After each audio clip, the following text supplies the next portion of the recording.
All right, good evening, or whatever time it happens to be where you are. My name is Argo Vermeer, and this is my YouTube channel. I also go by Collectivism Kills. I also go by The Truth You Will Reject, and my blog is unreformingtheology.com.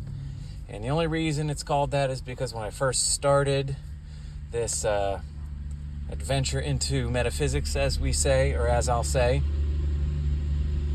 I was dealing specifically with examining the Reformed doctrine of the Church and the Protestant Church, the doctrine of the Protestant Church writ large, which I had left and I had forsaken because I no longer could sustain and support the cognitive dissonance and fundamental, existential, and theological contradictions necessary to be a believer in Christ that way. I'm still a Christian, but I simply do not subscribe to the Platonistic pagan metaphysics that have been informing Christianity, at least in the West. As I said in the last video, I'm not an expert on Eastern Orthodoxy, but has been informing the Church for thousands of years. And how am I the first to discover this? Why am I right and millions of Christians wrong? I never made that claim, never made either of those claims. I'm just saying that if you examine the doctrine at the metaphysical level, it simply contradicts. It just does. So I left. If the metaphysics do not add up, if the assumptions, if the doctrine and the ideas require a belief in fundamentally contradictory, and rationally inconsistent assumptions about the nature of man, God, and reality, and how they relate, then the idea and the doctrine and the theology in general are false. You as a conscious agent, you as a conscious, self-aware, volitional individual, have no frame of reference for truth other than conceptual consistency. There is no way that you can manifest 2 + 2 is 5. You cannot make a square circle. You cannot conceptualize a contradiction. You can't even conceptualize it. You can conceptualize the equation 2 + 2 is 5, but you cannot square that in your mind as to how that would work. So when I say you as a conscious individual cannot manifest a contradiction, I mean not only can you not do it physically, but you simply cannot do it conceptually. Therefore, you have no frame of reference. When somebody tells you that you have to believe something that's contradictory, and you say, but that's a contradiction, they say, well, but it comes from God. It doesn't matter if it comes from God. You have no frame of reference for it. So you can't believe it. You have no basis for your belief. It's empty belief. See, blind faith doesn't mean blind faith in the way that Christians mean it, or at least Christians I'm aware of, as well as other possessors of irrational doctrine. When they say blind faith, they mean no faith. They mean belief based in nothing. They have no basis for their belief. They have no frame of reference for the belief. Therefore, they can't believe it. They can't conceptualize it, and therefore they can't believe it. The idea of blind faith or faith without reason is a lie. That's why I left the church. So I don't want to rail on that.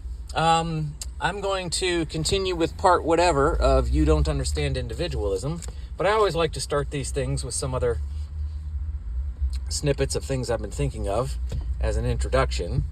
Things that I think are important for you to know, but that I might not necessarily be able to or desire to fill an entire video upload with, right? So, okay, so at any rate, we're going to finish with You Don't Understand Individualism, where I was dealing with the dissident right minor political thought leader known as Orrin McIntyre and his claim that the rise of postmodern globalist neo-Marxism and communism was as a result, at least in the West, or at least in America, was a result of America's growing tendency towards individualism, which just revealed that he doesn't have any idea what individualism actually means, and he almost certainly doesn't know anything about metaphysics. And the idea that somehow you get a collectivist ideology like communism from individualism, which in its proper form shares metaphysics that are entirely mutually exclusive of communism, meaning it possesses assumptions about the nature of man that reject collectivism in all of its forms, and therefore it would be impossible that communism could be a function of individualism if Orrin McIntyre knew what he was talking about, which he doesn't. Be the same thing as a fish giving birth to a bird or a mailbox giving birth to anything. Makes no sense. So before we get started, I did want to say,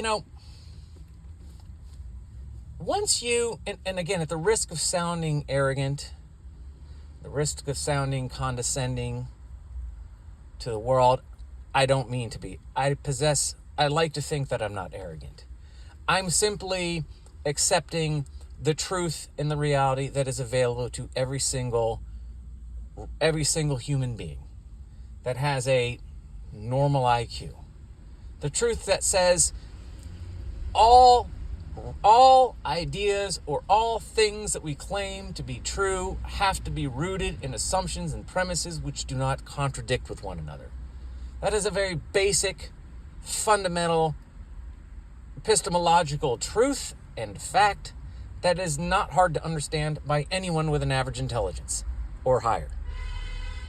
And sorry, I'm in my usual place in the parking lot in the city waiting for one of my kiddos to be finished up with something, and so there'll be a lot of background noise. But once you start examining metaphysics, and once you start to understand the assumptions which underwrite your society, and by society I mean capital S, all of the fundamental pillars, all of the fundamental legs of the stool which support your existence from cradle to grave in the society and civilization in which you exist, once you begin to understand those metaphysics, the assumptions which underwrite your church's doctrine, the assumptions which underwrite your economy, or your business, or your government, especially your government, your academic institutions and your schools of thought. Once you begin to examine the metaphysics and you start to see how absolutely irrational they are, you start to see that they require man to be in some sense always and perpetually and infinitely subordinate to some kind of divinely enlightened priest class that we give modern sounding labels to, like our political office holders, or our professors, or our scientists, or even our priests. Once you start to see how absolutely collectivist everything in your life is, all of the major institutions that run your life, from the economy to politics to school to business, everything, to the media. Once you begin to understand these metaphysics, it pops out at you at what a facade you're living, what a fake world you're living. It's all fake, people. It's all a lie. It's all not real.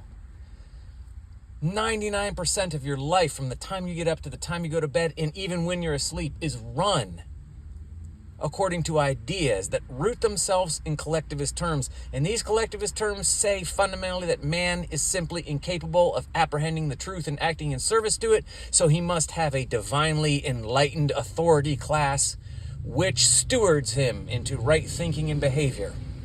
This is the fundamental socio-political relationship that has defined man for thousands of years, and I'm telling you, it is entirely mystic, it is entirely irrational, and it makes everything fake, and sooner or later, it starts to collapse like a puzzle falling apart. Pieces just fall apart, and everything starts to get bigger and bigger holes in it.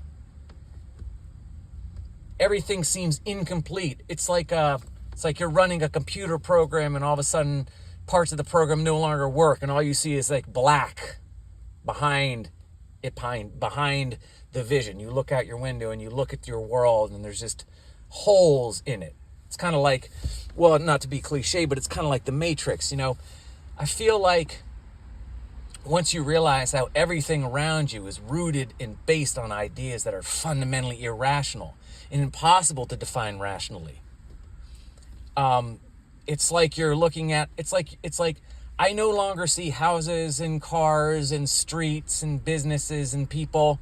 I'm not saying I'm a misanthrope, and I'm not saying I'm antisocial. I mean, I'm in touch with reality. I mean, I know what I'm looking at. I know the physical reality is real, but I'm saying that by which it has been organized writ large for all of us, makes everything in some sense, on some fundamental conceptual level, unreal and fake. It can't exist for the reason that reason and reality intend. So it's almost like you're living in the Matrix, and all of a sudden you start to see, instead of seeing cars and streets and houses and people and business, you just start to see those green lines everywhere. It's all fake. You know that there's no political solution to what's going on because you understand the nature of the state is to do exactly what it's doing. You know that there's no returning to the Constitution to fix anything because you start to understand the Constitution has in its DNA these metaphysical assumptions that lead it to this kind of chaos and collapse that we're seeing before us. And then you start to see, the globalism of the West and the consolidation of the nation states into one global empire in the West. And you see the East responding to it. And you see the East going, no, we're going to establish, we're not going to live by America's rules-based order. We're going to have a law-based order. We're going to have a nation-state economic cooperation called BRICS, and it's going to rival NATO. And we're going to cooperate, We're going to bring back the nation state in vogue where different nations cooperate. We don't seek to collectivize into some giant global political juggernaut. We're going to stand proud and opposed to this idea of globalism. We're going to support the idea of the nation state, and I get it, and it's and it's noble in a sense. But again, you understand, as one who understands the metaphysics that underwrite all of the governments in charge of these nation states, there's no cooperation between collectivist groups. You understand that governments are built on collective ideals, and collective ideals are abstract and infinite. Governments exist because their collective ideal is the right one. Their God, in other words, that collective ideal, that abstract transcendent God, which informs their civilization, is the right one true God. And sooner or later, all other nations need to be brought into subordination of your group identity, your collective idea, your God, your race or your economic class, or your economic system. But there's some collective idea, there's some ideal, some abstract, transcendent, divine deity that gives us all a collective identity, which the government exists to subordinate all of us and all of reality to. And that sooner or later nation states collide in violent ways, because you understand only one collective ideal can reign supreme. One all-powerful, there's only one true God, and all others must be subordinate to him. And so nation states, because they're built on these collective ideas, which are gods in essence, it's always just chaos. So BRICS isn't going to solve the problem fundamentally. These nation states that cooperate now in service to defeating the West are going to be at each other's throats in another 75 or 100 years if it does succeed. They're going to be the next, as the wheel keeps on turning, as the snake keeps eating its tail. This is going to be the new global threat. And back and forth we go until everything collapses. So all you see are the green lines of the Matrix, people shuffling around in it. And again, I want to make two things clear. I understand reality. I understand people are real, and the car I'm sitting in is real. I'm not losing my grip on reality. I'm saying this metaphorically. I'm using the Matrix metaphorically, like the movie did, right? And also, I want to state that I am still a Christian. I rejected the doctrine. I realized it wasn't God that was the problem. It was the doctrine. It was the interpretive. I realized that the Bible wasn't saying what the doctrine was telling me it was saying. I realized that the doctrine was being interpreted by a specific metaphysical lens that had been smuggled in from somewhere else. Once I realized that the words original sin and the fall of man and the Trinity and God controls all things, once I realized that none of that was in the Bible, I started to go, well, that's interesting. Someone even said, my daughter said, someone told her that the word hell wasn't in the Bible. And I said I wasn't sure about that, but I wouldn't be surprised if it wasn't. And I'm not suggesting that there is no hell. I mean, people will carry their metaphysical assumptions into their next life, and those metaphysical assumptions are going to define the kind of existence they have. And if your metaphysical assumptions are, I shouldn't say metaphysical assumptions, I really should say your moral ethics, your morality, your ethics. But in some sense, you're going to carry into your afterlife either a rational understanding of reality or an irrational one. In which case, you're going to bring in either rational ethics or irrational ethics. And so the nature of your afterlife is going to be defined in some sense by the assumptions you bring to it. I don't want to go down that metaphysical rabbit trail right now. I don't want this to get too religious. But what I'm saying is that I'm not suggesting that there is not. I'm not suggesting that people who commit evil are able to escape into the oblivion of death. No, there's no death for the conscious self. Your consciousness is singular. You have no frame of reference for not existing. You can talk about oblivion all you want, and the scientific determinists can tell you all you want that once you die, you're just worm food, and it's oblivion. But they have no frame of reference for that. The very means by which they can say there's oblivion requires a conscious frame of reference to even say that. So they have no frame of reference for non-existence or oblivion. No, there will be consciousness. There is no rational argument for there not to be an afterlife or a consciousness beyond this body because you don't have a frame of reference for it. You can try all you want to appeal to some kind of biological scientific determinism or biological evolution, the laws of nature. You have one singular conscious frame of reference. And all those ideas require that conscious frame of reference as a priori. So the idea that by your conscious frame of reference you can declare that you shall not have one is a contradiction. So yes, but what I'm saying is that if the word hell isn't in the Bible, well, then all of the ideas that we've been taught about hell could and almost certainly are false. So we have to start examining what hell then means. Because we've been taught that hell is something that exists in the Bible, but if the word doesn't exist in there, well, maybe the doctrine by which we understand hell as Christians, maybe that doctrine is false. So anyway, I'm still a Christian, and I'm still committed to the idea of an objective reality. And so I want to make that clear. I'm not crazy. I'm saying all this metaphorically. So now that I've rambled about that for 17 minutes, and look, I don't really mind that it goes for 20 minutes for me rambling before I get to the point, because this is important stuff to know, I think. And the idea that I'm going to turn off any listeners by doing it this way is funny because I don't have any. So once I start getting an appreciable or anywhere near within 1,000 miles of a substantive audience, I might try to consider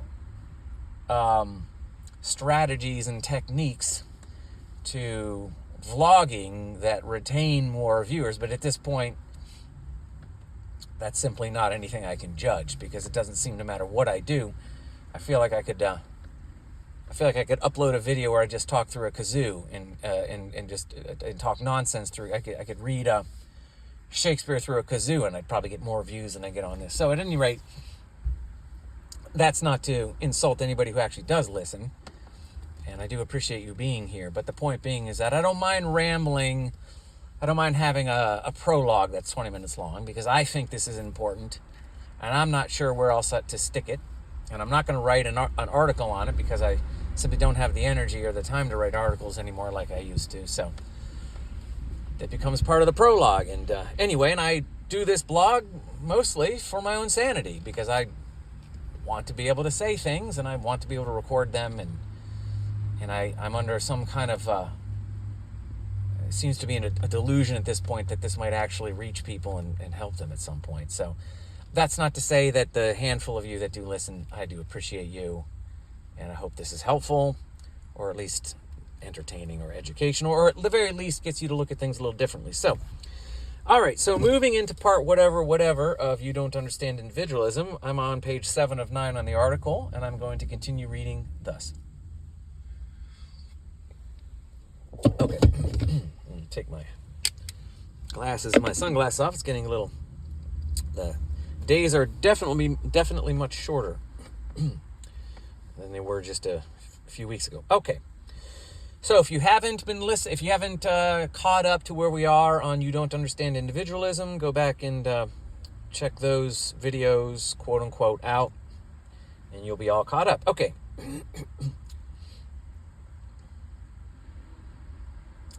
So, the United States government and the enlightened, quote unquote, West in general, was only ever going to define and promote the individual, quote unquote, according to collectivist terms, whether they knew it or not. So, collectivists have a metaphysical frame of reference of collectivism.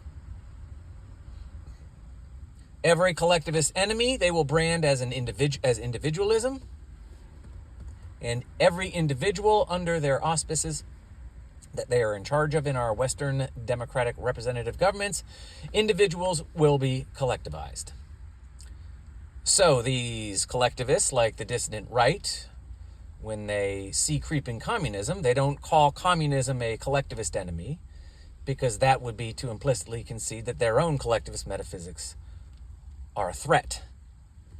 So what they do is they take a clearly collectivist enemy, like global communism, and they label it an encroachment of individualism. That's called psychological cope. And the individuals that they are supposed to be acting in service to promote the individual liberty and prosperity of our great nation. Well, these individuals they are charging themselves with shepherding become subordinate to the collectivist institution of the state, and thereby these individuals become collectivist, and they become identified according to their collectivist terms. So what are these collectivist terms? These collectivist terms are the terms which say that individuals are insufficient to their own existence because they are, in their natural state, violent, self-serving, rapacious, pernicious, licentious, arrogant, narcissistic, solipsistic, psychopathic, thoughtless, mindless, morally degenerate, and hedonistic. So in other words, the ruling class, the political authority of government, projects onto you, the individual, everything it is. Because its collectivist metaphysics are irrational. Its collectivist metaphysics are evil. And so they begin to act in the very ways that they label those who dare to live life as individuals. Pathetic, psychopathic, thoughtless, chaotic, murderous, violent, untrustworthy. So, the metaphysics which underwrite your state inevitably make your ruling class look at individuals as having this kind of nature. No matter how benevolent your ruling class might be and want to be, the collectivist metaphysics will always demand that they view any expression of individualism, true individualism, as a violent expression of an ideological enemy that must be ruthlessly suppressed. And if you happen to be either fortunate or unfortunate, take your pick, to be living in the United States, you are going to see more and more of this as the days go by. In fact, you already are, and it will get worse. I can almost promise you. So, a society ruled by a government which exists to promote the individual, quote unquote, is going to look like what, do you think? And what kind of people are going to rise to the positions of prominence and authority in such a society? So, go to your television, computer, phone, newspaper, window, favorite social media site, Netflix, spend a few moments looking around. Exactly. Welcome to the nightmare, and you ain't seen nothing yet. Now, this goes to an article I wrote, and that's gonna be my next series, on why America represents the perfect tyranny. And the reason why I argue that America represents the perfect tyranny is that America was established on the idea that it exists to promote freedom of the individual. But America, being an expression of government, or expression of collectivist terms, and therefore having a government, can only define the individual one way, which is the way I just explained, what collectivist metaphysics think of the individual at nature. He is insufficient to the apprehension of truth and acting in service to it, therefore he can only be evil, solipsistic, narcissistic, psychopathic, chaotic, violent, irrational, unreasonable, intractable, unmanageable. So if you have a state that a collectivist institution that exists to promote the individual, and that institution can only define the individual in those collectivist terms, which is a threat to reality, then what kind of individual, quote unquote, is that state going to be promoting? It's going to be promoting the very worst kind, the worst expressions of humanity. And all you need to do is look at what this culture worships, the kinds of movies it celebrates, the kinds of behavior it celebrates, the kinds of music it celebrates, the kind of art, the kind of politics. And you understand why America is definitely supporting the promotion of the individual as collectivist metaphysics would define the individual. The only way it can define the individual. So it's a nightmare. So you have America promoting the least moral iteration of humanity possible because it's promoting the individual as collectivism understands it, which means the only sanction on individual human behavior is moral behavior. Violence is tolerated, theft is tolerated, degeneracy is tolerated, because that, to the collectivist institution known as the state, which is governed by, which is informed by collectivist metaphysics, that is how collectivist metaphysics see the individual, as that. And that's what America promotes. So America starts to look chaotic. Now, instead of Oren understanding why America is going this way, instead of understanding the real metaphysical roots of his own nation and his own ideology, he blames it on individualism. But it's not individualism qua individualism. It's individualism as America, a collectivist enterprise, understands what an individual is, which is a moral abomination. So that is what America, that's the only thing. So that's what America thinks is the promotion of the individual.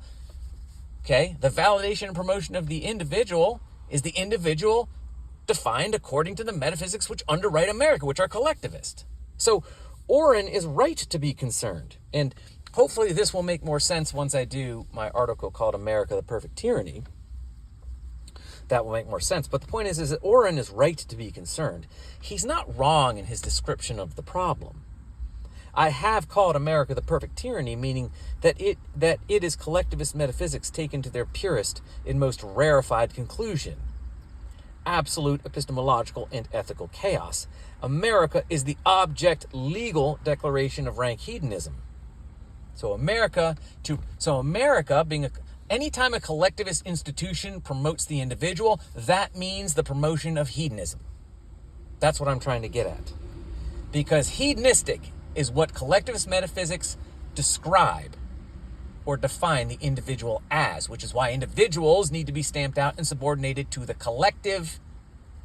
But in America, we thought we're so smart. We thought we're so special. No. We're going to have a collectivist institution promote the individual. Well, we got that. But the individual is that which collectivist metaphysics define the individual as, which is entirely hedonistic, and so we have an entirely hedonistic society. Who would have thought? So, America is the object legal declaration of rank hedonism. For a government to exist to promote the collectivist individual, quote unquote, means to legislate, to enforce and promote by state violence pure evil. It is the state-sponsored, uttered rejection of truth, God, and reality writ large. It is legally enforced insanity. Now, if you thought mid-20th century Germany or Russia was bad, just wait and see what happens to America in the next few years. It's already happening, people. Freedom of speech, you don't have it. Freedom of expression, you don't have it. Free market, you don't have it. You're not going to get it either. Because America's committed to the promotion of the individual. But it is the individual as it understands it, which is chaotic, hedonistic, and immoral. And again, I'm not saying this is conscious. I've said this a million times. I do not believe that the vast majority of our politicians are bad men or bad women. I don't. they are acting in good faith. They think what they're doing is good for us. They think it's right and just. Now, as you get higher and higher, as you get closer to the top, I'd say the percentage of cluster B personality disorders grows substantially higher. But the vast majority of government is comprised of people that I've said before you wouldn't worry about leaving your children with for the afternoon. They don't do this because they're evil. They do this because they assume the collectivist metaphysics are rational, and that their nation has something valuable to provide to humanity.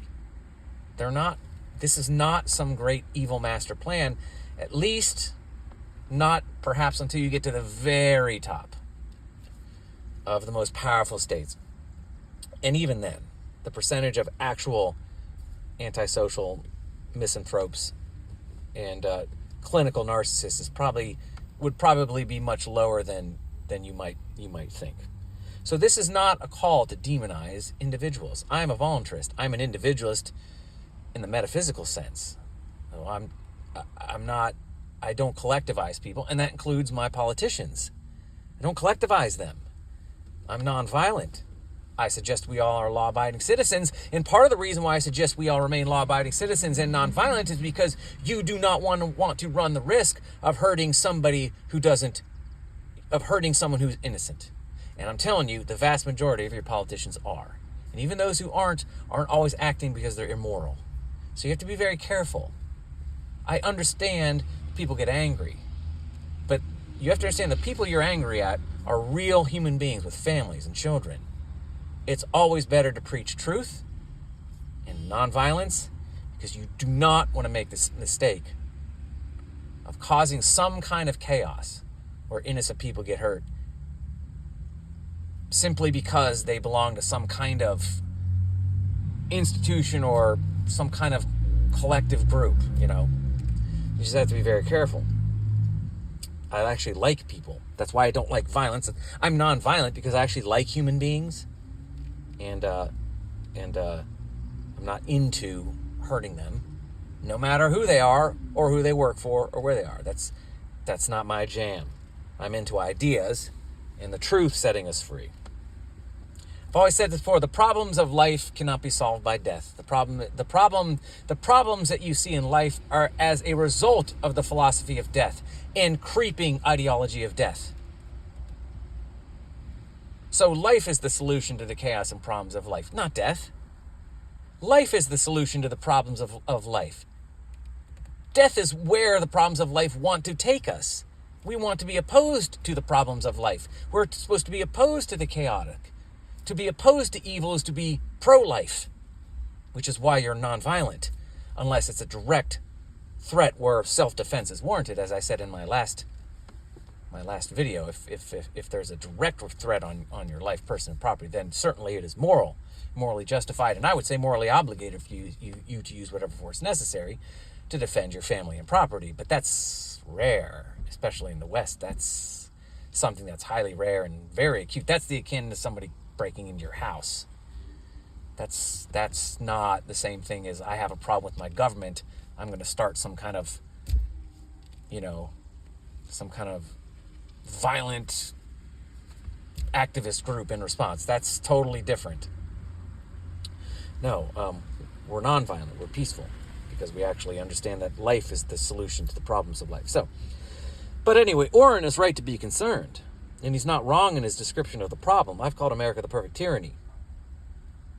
Okay, blah, blah, blah, blah, blah. Okay, I already did that. So, we're finally getting through. We're on page 8. Page 8 here. Okay, so yes.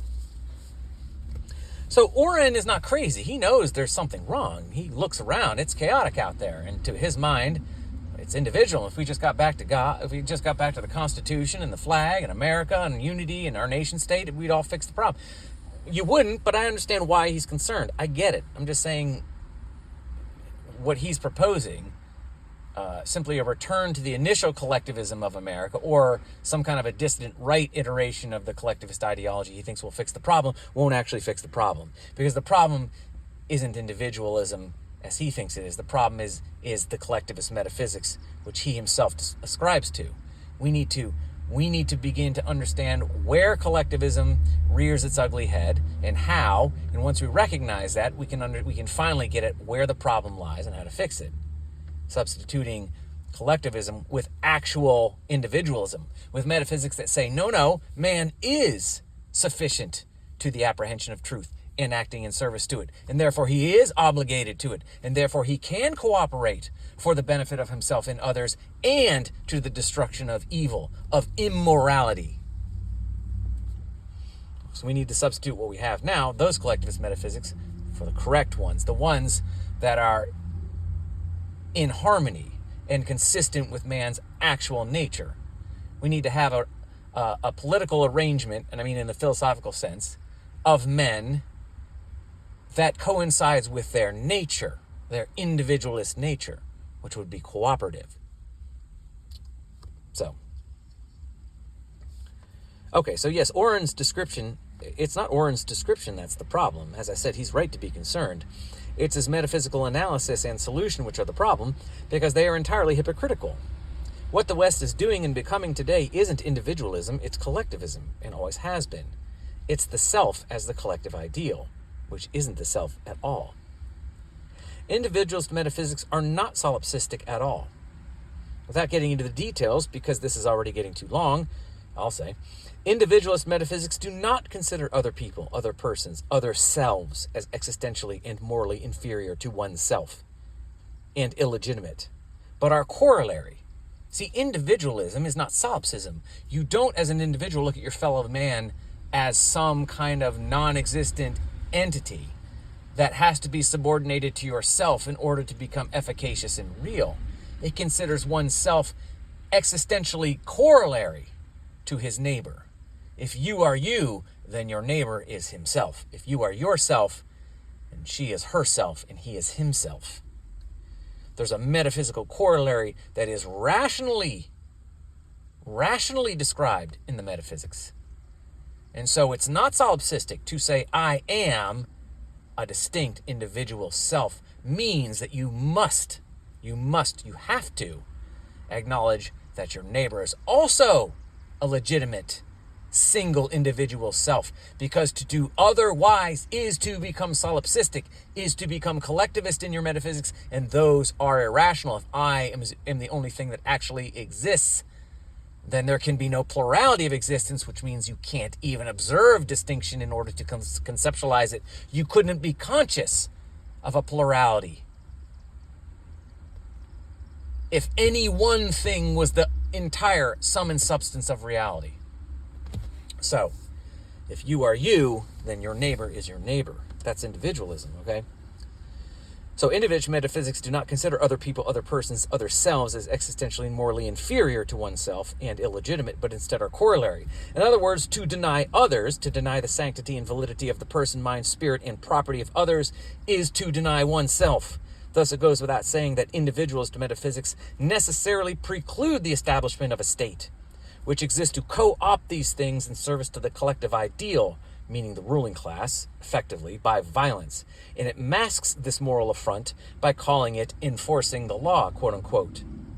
And the law is purely the collectivist ethic.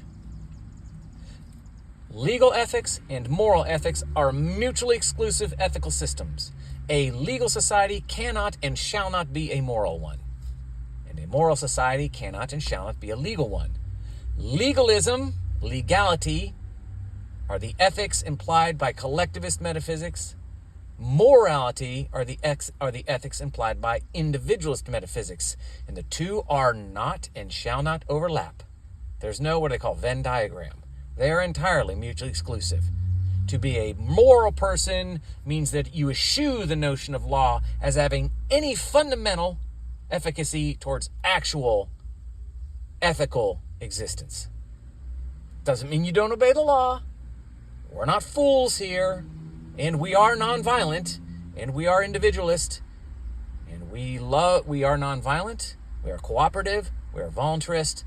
You obey the law because this is where you are, and you're not an idiot and a fool. So you obey the law But within those confines, you find areas and ways where you can speak the truth and act out the truth. And there are ways to do that. There are always ways to express your individualism in peaceful ways, but powerful ways. And sometimes they do require some sacrifice. Yes, that is true. It's not always pleasant.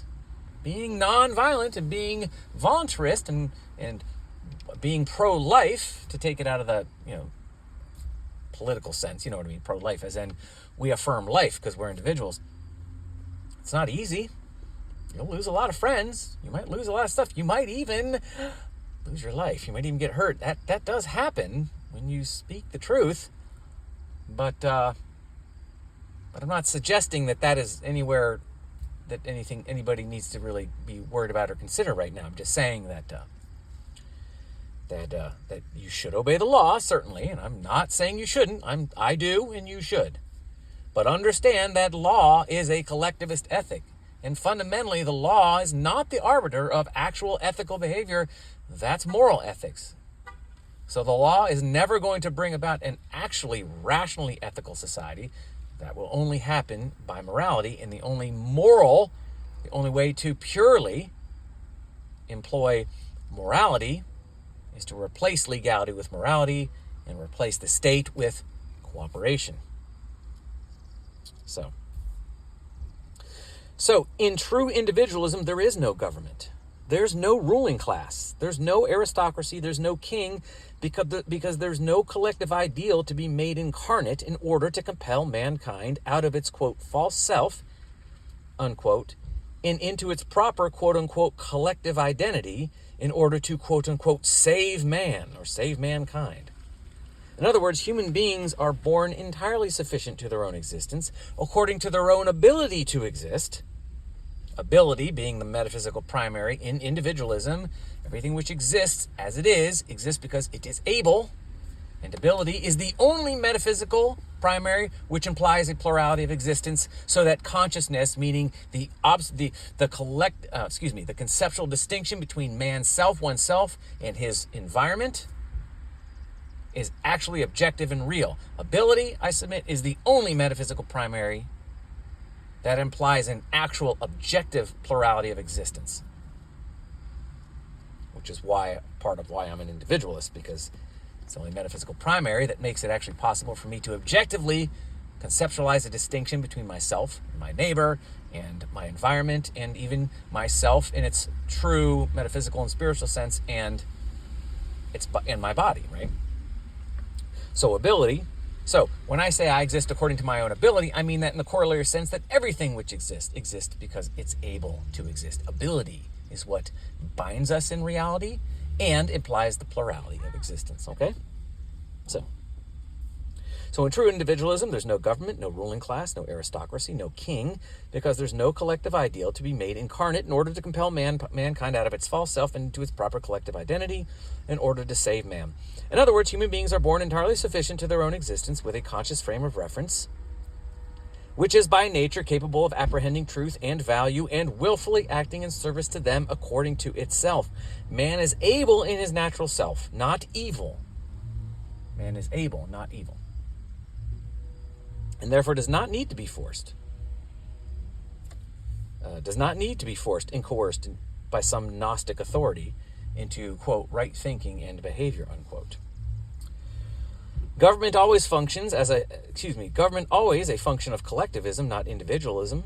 Governments, always a function of collectivism, not individualism, are utterly antagonistic to humanity, not its protector and provider, and represent its enslavement, not its freedom, and its destruction, not its salvation. In a truly individualist society where people can do whatever they want, quote unquote, in a truly individualist society where people can do whatever they want, quote unquote, moral degeneracy like rape, theft, fraud, murder, etc., are anathema and bring swift moral consequence and are categorically incompatible because they represent a rejection of the rational definition of they, of I, of myself, meaning that if I do whatever I want, but what I want and what I do is the violation of my neighbor, my fellow man, then I have in fact rejected myself, and thus there is no longer a legitimate moral I or self anywhere in the equation. I have ceased to be a man and have become death to my neighbor, and he is not obligated to suffer me. He is morally justified and even morally obliged to protect himself and his fellow man, even if it means destroying me. Incarceration, banishment, death, these are moral consequences in an individualist society, not punishment for violating a law. I have earned them by willfully committing the crime of violating my neighbor and thus denying myself in the process, becoming no longer a man, but an evil presence which must rationally and morally be resisted. Thus, there is no useful nor justifiable hedonism or moral relativism in an individualist society, nor any government to inflict these by law. There are only persons, not the people, quote unquote, who together cooperate for their own good, and thus by natural corollary extension, the good of others. Warren McIntyre doesn't understand individualism. Individualism could never give rise to a communist state. It couldn't give rise to any state. Warren thinks his enemy is the left and the left's individualism, quote unquote. It's individualist ethics, quote unquote. But in reality, it is himself in the form of his foundational collectivist metaphysics. That's the real enemy. And thus, if he and his ideological comrades on the dissident right get their way, they shall inevitably become a manifestation of the very thing which they say they hate. I do think that is it on that. So I think that's it. I think we got through it. All right, so that's good. We got through You Don't Understand Individualism. That series is done. So the next series, I think, is going to be America the Perfect Tyranny, which should be shorter. I might do something different. Like I might do something on I might tackle some aspect of scientific determinism. That's interesting. I like to discuss my ideas on the concept of space and space-time as being entirely abstract and represent simply one way that man conceptualizes the relative movement he observes in his environment. Space, by definition, being not a thing itself, but representing the absence of things or the distinction between things. So sometimes discussing things like space and time and evolution, that kind of thing, some sort of sort of tackling the sort of scientific determinist doctrines, or at least asking questions to reveal how even in science, sometimes the metaphysics simply don't add up and the presumptions don't add up. Mathematics is space-time is some kind of mathematical coordinate system, but of course mathematics and coordinate systems are not objects which can be observed. They have no dimensions, they have no parts, they are not comprised of molecules, they are entirely conceptual, a product of man's mind, which is why so many scientists tend to appeal to their IQ and intelligence as a means of defending how they know of the objective existence of mathematics. You see, they are divinely enlightened by their high IQ to understand such things where the plebes, the intellectual plebes such as you and I, can't possibly understand. We have to just take their word for it that this mathematical language and these coordinate systems are actual, real, and objective and function like objects, even though they are not apprehendable by the senses. Yes, they are not accessible by the senses, and therefore the reason why their objective reality is known to your scientific determinist priest class is because they are just so much more divinely enlightened than you are. They have this higher IQ that nature and evolution has bestowed upon them to make them the enlightened ones. So just to take their word for it. Again, Platonism is this, scientific determinism is the new boss, same as the old boss. Your scientists at Oxford and Cambridge and MIT and Caltech, this is your new priest class. This is your new philosopher king. Meet the new boss, same as the old boss. It is nothing more than the ongoing promotion of the idea of Platonist metaphysics, where the blind masses, the unwashed masses, must be guided and stewarded and conformed into right thinking and behavior by the divinely enlightened philosopher king priest class. So we might do something like that next time. But anyway, I've been ranting and raving. I think people started to look at me as they pull in to pick up their kiddos like I'm some kind of a lunatic, so I will stop talking. That's the nice thing about phones, is they think I'm actually having a conversation. I'm just doing all the talking. So if this is interesting to you, like, share, subscribe. I'm not going to grovel. If you don't want to, then don't. I'm not going to grovel. I groveled in the last one, and I felt ashamed doing it. Like, subscribe, unsubscribe. I don't really care. I'm just going to be here doing this because it keeps me sane and it keeps me fresh. So if you like this, like and subscribe. If you don't, then don't. And having said that, I will wish you all a good night or whatever time it happens to be. And love to all of you who listen to me and put up with all this. I really do appreciate you and your time. And I hope this is helpful. And thanks again. Have a great rest of your week. And I'll talk at you later. All right, take care. Bye.